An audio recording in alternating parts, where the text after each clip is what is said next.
least entertaining some of these theories that I have on things in life. Like the demiurge, like the more that I read about it and experience what's happening here, I'm like, that kind of checks out more than any other religion. That there's these other beings that charge us up with these desires and emotions, and then it's like, don't let us quite have that, or they do at times, just enough to know it's there, but to keep us like hungry. It's kind of interesting. There's this similarity with growing cannabis, where it's like we don't ever let those plants get fertilized, but we get them charged, like juicy, like they're ready to explode, but they never, and then we harvest their orgasmic energy and we smoke it or eat it or whatever and get high from it. Like it's a world where things use other things and eat other things, and the consumption of it all. It's like, I wouldn't be surprised if we're just part of that, like an ecosystem of that, but on like a fractal. If we're what's the word? Like I can't think of it. But like within the story, we are. It's like as above, so below. Like there's themes of what's going on down here, probably outside of this experience, and we're kind of getting a little petri dish sample of it here. But yeah, as far as like the longing and stuff that goes on, all the frustration, and a lot of that is just due to limited perception and understanding and like orientation of what's going on here and what you really are all about and what is truly satisfying. I mean, it's crazy being a spiritual consciousness being, but also being an animal. Like, I think that's part of the struggle here, because my animal body wants attention and wants certain things, but like I'm with my intent trying to like create, do this other stuff. I'm not necessarily trying to copulate. You know what I mean? Like, it's like the body has its thing, and it rewards you for when it gets that, and then it makes you hungry and want it when you don't have it. Anyways, going back to like the demiurge and like the archons, which incite all these things, all these desires, and all the way from like jealousy and greed to like hatefulness, and there's probably good ones too that elicit the good things, or they allow us to have just enough of that so we don't just all like off ourselves, you know. There has to be at least some kind of balance for them to keep it going. But I know it's kind of like an archaic thing to think of things we don't understand as like demons and angels and all that, because probably if there are those other beings outside this, they're probably like kind of like us. They're just other people. They're just maybe more evolved or have more experience or something, or more advanced with technology and stuff. And it is easy to go like, it's like something we don't understand. It's just all woo-woo witchcraft, but you know, there probably is stuff going on like that. I'm just trying to like describe kind of what it's like or what it is. I mean, we don't know, but there probably are other beings out there. I mean, this isn't the only place. In my mind, if this place is possible, like there is a limitless amount of possibilities as far as different worlds and different experiences, like but even like experiences like this that are beautiful, but also not constantly interrupted and disrupted by like all kinds of insipid, not only desires or invasive thoughts, but just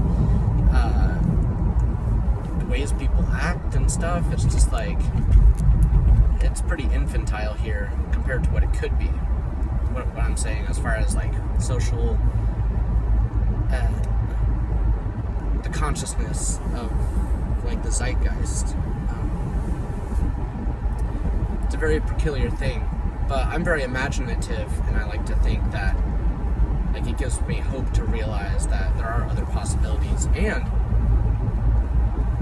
the other advantage to conceptualizing this existence as something at least adjacent to the demiurge, with these beings that use us and manipulate us, is you're able to have a lot more grace and compassion for people, just knowing that they're all so limited. It's like we're all so limited and easily like manipulated because we're just naive, and there's nothing wrong about that. I mean, it just is what it is.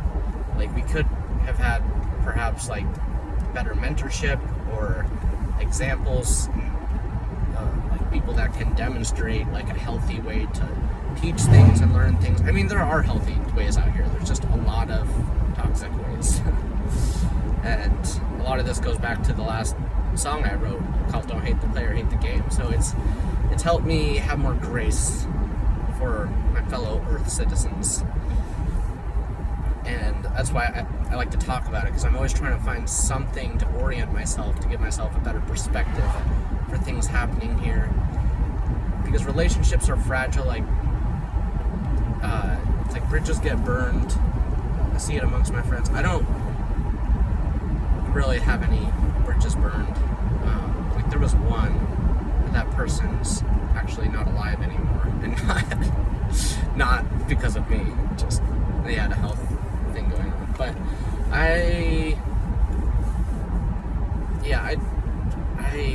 it's like, even if I've had like rough relationships, I'm not enemies with any of them.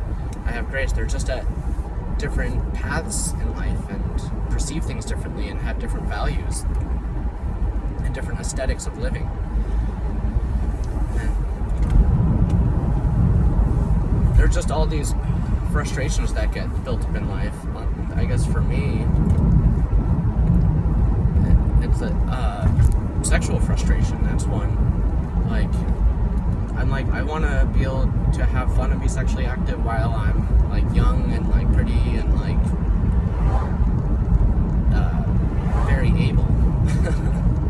Like, this is the time, and it's just like, it's just not really. I mean, part of it's because I'm a little picky, but it's just people aren't quite as open as I am. Like, but also I'm not as insecure. Like, I don't judge myself as much. Like, I do stupid stuff. I say stupid stuff. I'm just like, there's power in owning it. Even if I was more aware, I probably wouldn't have said that. So it goes back to the limitation thing. If I had more of myself to work with, I would, operate at a higher level, at a more intelligent level. So just gotta work with what you got and try to have grace for other people, also going through their own unique struggles.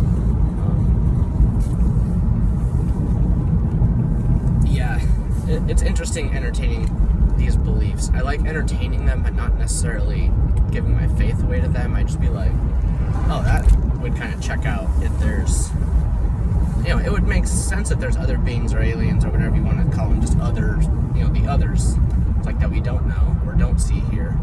Like, it would not surprise me if they've been around since the beginning, just kind of cultivating like a society or something, doing experiments with it.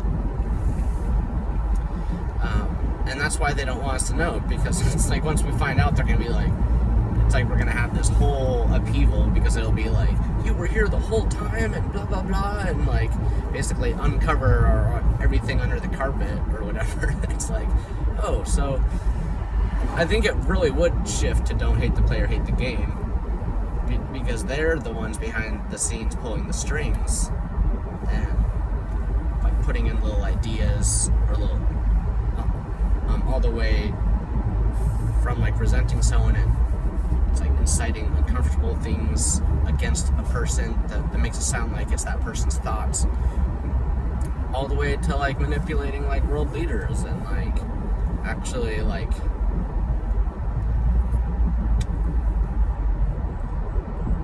I don't know. It's like they sell people on stuff. They're like salesmen. They're like scammers. The way I see it. Like, there's a lot of things in life like scams, like dating apps. There you go.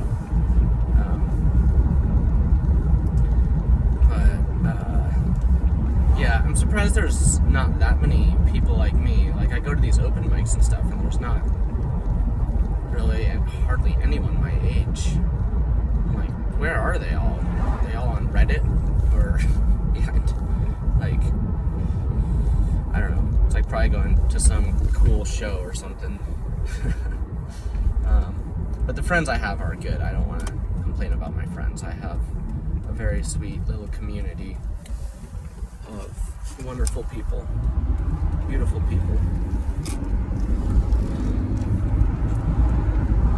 It's just more the dating world for me, I guess. I'm like, I'd like to have fun and date people. Like, I am a lot of fun. I do all kinds of stuff. I go paddleboarding, I go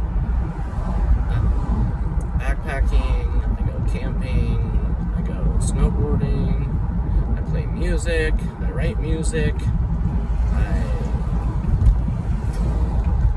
I'm outdoorsy, but I'll also like just watch a movie. Like, I'm telling all my stats. Well, you know, it's just kind of confounding to me that, like, it's like a lot of people aren't that hip or that hype on, like, the stuff that I'm hype on. And so it kind of makes me feel lonely. Like, I'll be honest. Like, I'm like, I have some friends that are into the same stuff, you know?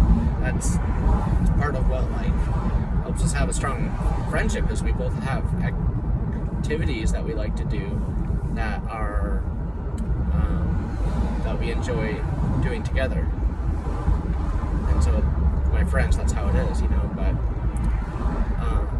like, the dating world's just strange like that. I feel like I'm like quarantined. Like, this, like, it's like reality does feel like an experiment where they're like, okay, we're gonna put this person through these challenges and make them learn this thing 150 times, and, like, you know, it's just an insipid model for learning. Like, it's so offensive. I'm just like, I don't consent to that model for, and like, yeah, maybe I'm stuck up or something. I don't know. I think I just have respect for myself, is what it is. It's like, it's hard to know the things to take seriously and what not to take seriously. I mean, it's hard and it's not hard, because we know the things that really have value in life, but a lot of it is just kind of luck if those things come about, because I've been so into always put myself out there, to always push forward, to learn, to create, to grow, and I've encountered other people like that, but I have not, it's not very ubiquitous, and, you know, I don't feel sorry for myself. Well, I guess I do sometimes, which is okay. Like, someone needs to feel sorry for me, but I don't like to stay there. It's just like, it's like that in itself is insipid to me. I'm like, I don't want to feel that. I don't want to feel the thing I'm feeling that made me sorry for myself in the first place. Oh, but yeah, what are your bets on what this life is, what this world is, what we're doing here, who put us here? Is it a joke? It feels too real and too poignant to be a joke. I'm glad we do get jokes here, though, because it's very important to have levity. Like, that's been very therapeutic for me, to be able to laugh at stuff. And the even difficult stuff or traumatic stuff, like, to finally be able to laugh at it and just be like, wow, that was just insane. It's ridiculous. Like, how does that even happen? You know? Yeah, well,